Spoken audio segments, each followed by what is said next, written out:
British শাসন আমলে কোন সালে ঢাকাকে প্রাদেশিক রাজধানী করা হয়? ১৯০৫ সালে, ১৯১১ সালে, ১৯১৯ সালে নাকি ১৯৩২ সালে? চলুন সঠিক উত্তরটি আমরা ব্যাখ্যা জানার পরে জেনে নেই। রাজধানী ঢাকা এটি বাংলাদেশের বুড়িগঙ্গা নদীর তীরে অবস্থিত বৃহত্তম শহর। স্বাধীন বাংলাদেশের রাজধানী হওয়ার পূর্বে ঢাকা বাংলাদেশের রাজধানী ছিল মোট ৪ বার।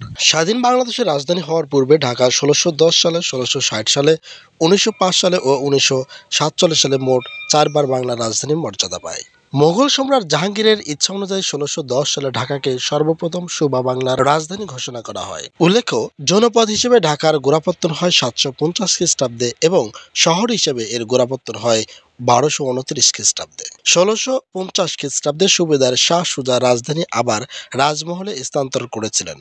শাহ সুজার পতনের পর ১৬১০ খ্রিস্টাব্দে সুবেদার মীর জুমলা আবার রাজধানী ঢাকায় স্থানান্তর করেছিলেন।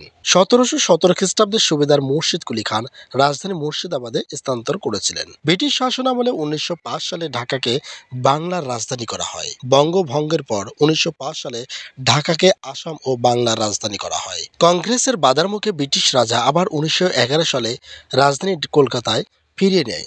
১৯৪৭ সালে ব্রিটিশ উপনিবেশিক শাসনের অবসান এবং স্বাধীন পাকিস্তান রাষ্ট্রের প্রতিষ্ঠার পর পূর্ব বাংলা নামে নতুন প্রদেশের রাজধানী হওয়ায় ঢাকার উত্থানে অধিকতর স্থায়ী উন্নয়ন সাধিত হয়। ১৯৭১ সালে ১৬ ডিসেম্বর বাংলাদেশ চূড়ান্ত বিজয় অর্জন করে।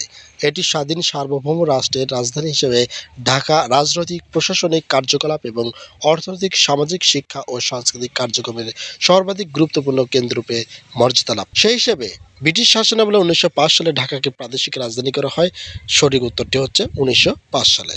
উৎস: জাতীয় তথ্য বাতায়ন, দ্য বিজনেস স্ট্যান্ডার্ড।